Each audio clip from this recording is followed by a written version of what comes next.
tous. Bureau GDA, nous sommes... voilà. Alors, faites-moi signe, je vous en supplie, si vous ne m'entendez pas. Merci. Bureau GDA, nous sommes géologues de l'amiante naturelle. Donc, je vais vous présenter notamment notre solution GDA 0, qui est une application en ligne pour commander simplement et mettre à la portée de tous les repérages de l'amiante environnementale.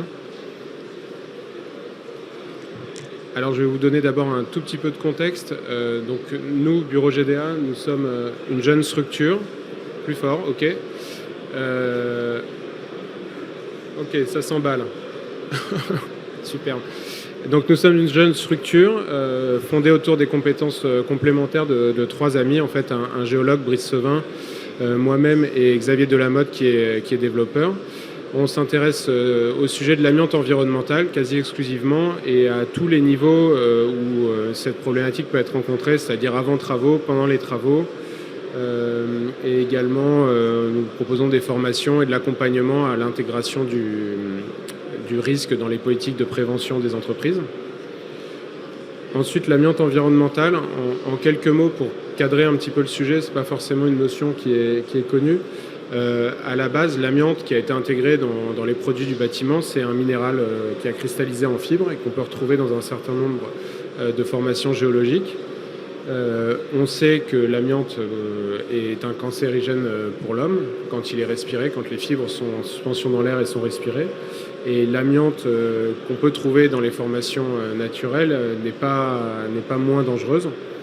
Et c'est en croisant ces deux informations et également le fait qu'on constate dans les populations qui vivent sur des terrains amiantifères des taux d'incidence de maladies liées à l'amiante plus importantes et pas explicables par le bâtiment, qu'on s'est rendu compte, qu'on est arrivé à la conclusion qu'il fallait protéger les gens de ce risque et en particulier les travailleurs qui peuvent être exposés par des opérations de terrassement ou de forage et donc qui viennent manipuler ces matériaux, etc. Donc juste pour illustrer, en France, il y a un certain nombre de contextes favorables. Donc là, c'est une carte qui est établie par le BRGM au millionième qui donne une idée des grandes zones de risque. Donc vous retrouvez globalement les massifs montagneux et évidemment la Corse et la Haute-Corse qui est célèbre notamment pour sa mine de Canaries où l'exploitation de l'amiante était industrielle. Mais on retrouve aussi les Alpes, le Massif central, le Massif armoricain et les Pyrénées. Je vous ai mis aussi une photo d'échantillon, donc c'est pas du microscope, là c'est un objectif macro, mais c'est des fibres qu'on peut voir à l'œil nu, qu'on a trouvé en Haute-Corse dans le cadre d'un repérage. Donc c'est joli quand même, hein, mais c'est un peu dangereux. Et le contexte réglementaire, donc en fait les repérages avant travaux étant introduits dans la réglementation française par la loi El Khomri en 2016, s'applique à un certain nombre de domaines, donc les bâtiments, le ferroviaire, le maritime. Et le dernier domaine qui est traité actuellement, c'est les immeubles non bâtis, donc en fait c'est les terrains en place.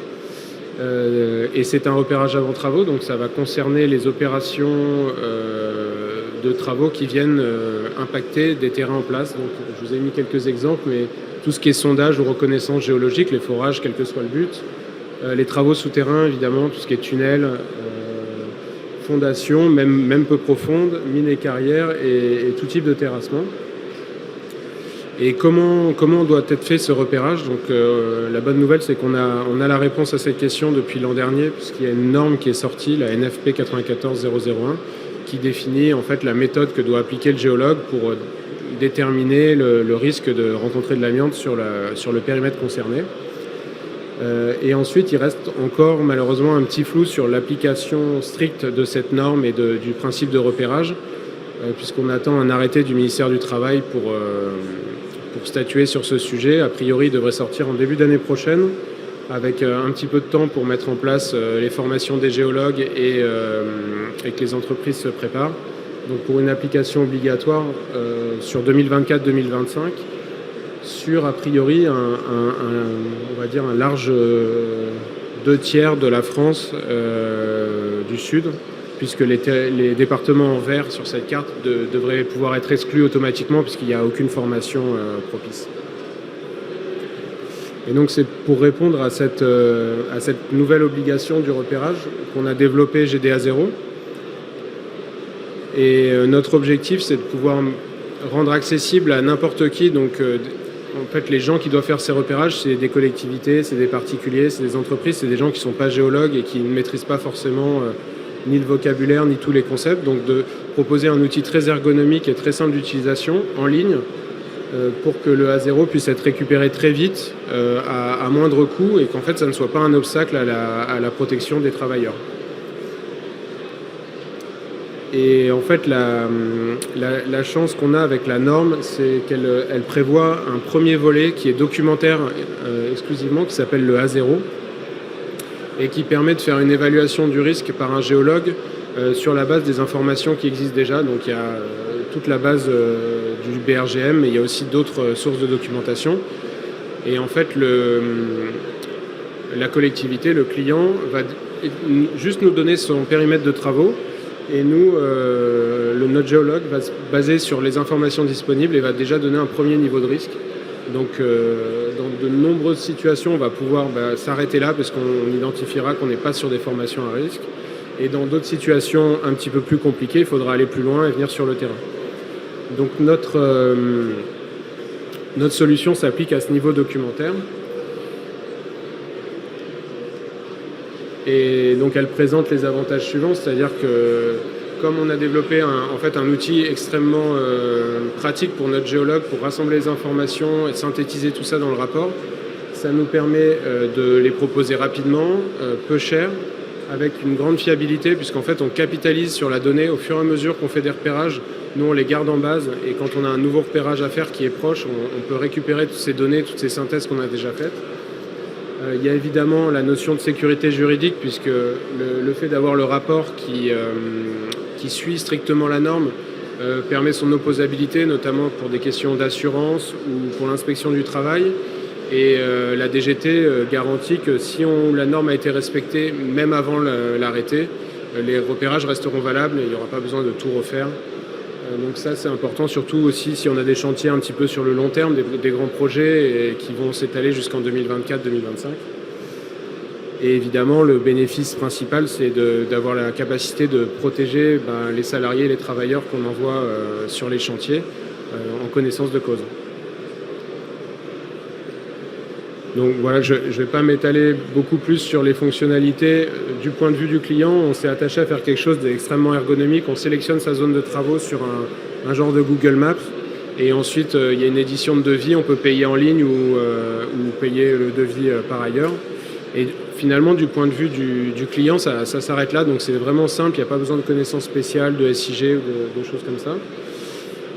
Et par contre, le volet un peu plus innovant, c'est l'interface côté géologue, où là, on a vraiment développé des outils qui aident à la rédaction, plus la base de données qui permet de capitaliser et donc de fiabiliser les rapports.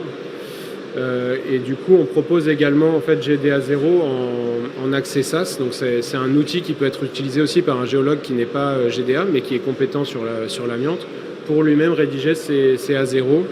Et voilà. L'idée, c'est de mettre à disposition cet outil pour que ça soit simple pour ses clients, et également pour commencer à créer une communauté d'utilisateurs qui partagent des repérages qu'ils ont fait ensemble pour le bénéfice mutuel en fait, de la connaissance sur le sujet. Voilà, et dans les développements spécifiques qu'on a fait pour GDA 0, on a créé des outils pour créer les cartes de manière très, très simple aussi, pour gagner du temps, pour que le géologue ne perde pas un temps fou sur les logiciels de SIG.